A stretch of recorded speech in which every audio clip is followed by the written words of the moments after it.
Surrender किए हैं उसमें से ये लोग 15 जो हैं आत्मसमर्पित नक्सली हैं, इसमें से 15 माओवादी टोटल सरेंडर किए हैं।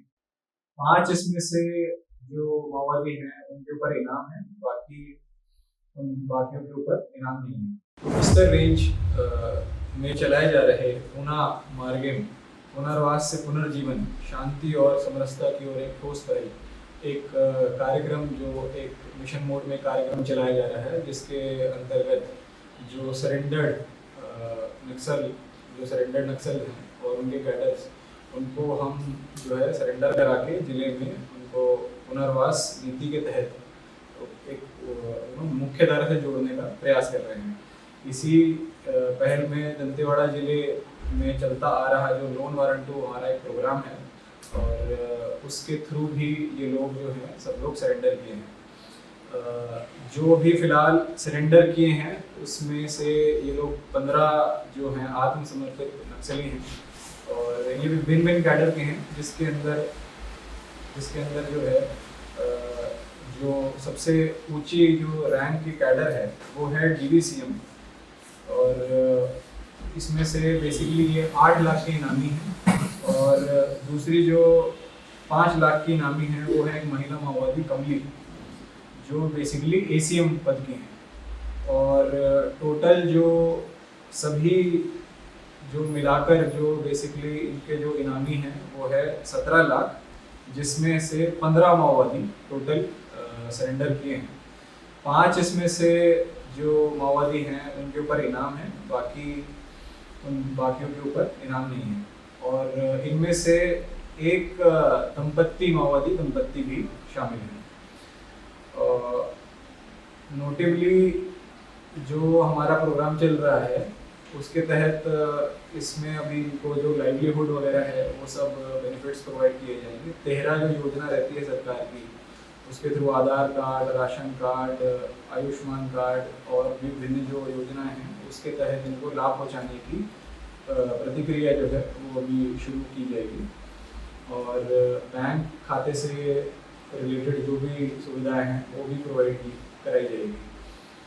और हमारी जो एक पहल है इसको निरंतर इसमें कोशिश की जा रही है, और आगे आने वाले टाइम में भी दंतेवाड़ा पुलिस और जितनी भी सिक्योरिटी फोर्सेस हैं सभी यही लोगों से यही अपील करेंगे कि ज़्यादा से ज़्यादा जो माओवादी हैं या नक्सलवादी हैं वो अपने हथियार छोड़कर, अपने संगठन को छोड़कर वो मुख्य धारा में ज़्यादा से ज़्यादा जुड़ने की कोशिश करें, जिससे उनको सरकारी सुविधाएं और योजनाओं का लाभ भरपूर तरीके से मिल सके। और DRG, STF, Bastar fighter, cobra, CRPF, BSF, ITBP, SSB, Chhattisgarh arm police, तमाम सुरक्षा बल द्वारा एक कोऑर्डिनेटेड इफर्ट के माध्यम से लगातार प्रभावी रूप से अभियान संचालित की जा रही, जिसके परिणाम आप सबके सामने हैं।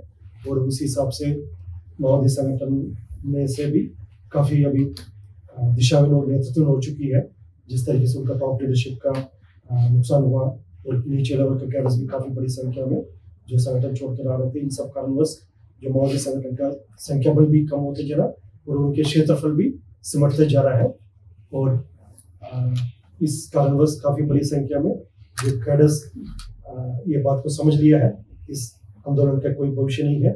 जो CPM माओवादी संगठन के जो टॉप लीडरशिप है, जिसके साजिश हमेशा रहते हैं, जन विरोधी, विकास विरोधी हरकत उनका रहते हैं, और सारी माओवादी कैडर्स को एक ह्यूमन शील्ड के रूप में, एक फुट सोल्जर के रूप में हमेशा इस्तेमाल करते थे।